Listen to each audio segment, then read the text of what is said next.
Sonia elimination కు కారణాలివే. Remuneration ఎంతంటే తానే గొప్ప, ఎదుటి వాళ్ళు తన ముందు పిల్ల బచ్చాలు అని విర్రవీగితే మొదటికే మోసం వస్తోంది. హౌస్ లో చాలా మందిని బయటకు పంపించేయాలని ఎదురు చూసింది ఆర్జేవీ బ్యూటీ సోనియా ఆకుల. కానీ 4వ వారానికే ఎలిమినేట్ అయింది. అందుకు గల కారణాలు చాలానే ఉన్నాయి. Group game. ఈ సీజన్ లో కెప్టెన్సీ బదులుగా చీఫ్స్ ఉంటారని బిగ్ బాస్ ముందే వెల్లడించారు.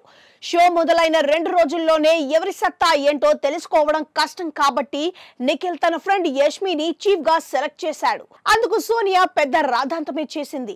గ్రూప్ గేమ్ అంటూ నింద వేసింది. కట్ చేస్తే వారానికే నిఖిల్ ను అతడి గ్రూప్ లో నుంచి వెలేసి తనతో కొత్త టీం ఏర్పాటు చేసుకుంది. విష్ణుతో వైరం.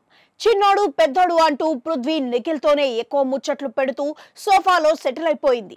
వారితో ఆమె ప్రవర్తించిన తీరుకు జనాలు తలకు జెండు బాంబ్ రాసుకోవాల్సిన పరిస్థితి ఏర్పడింది.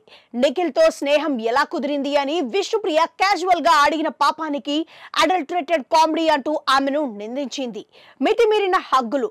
కట్ చేస్తే నిఖిల్ తో మితిమీరిన హగ్గులు, అతడిని అభ్యంతకరంగా టచ్ చేయడం చూసి జనాలు చీదరించుకున్నారు. పైగా నిఖిల్ ను గుప్పట్లో పెట్టుకొని చక్రం తిప్పడం కూడా జనాలకు మింగుడు పడలేదు. ఈమె తన గేమ్ పాడు చేసుకోవడమే కాక నిఖిల్ గేమ్ కూడా చెడగొడుతుందని పేరు తెచ్చుకుంది. గేమ్ లో వెనుకంజ.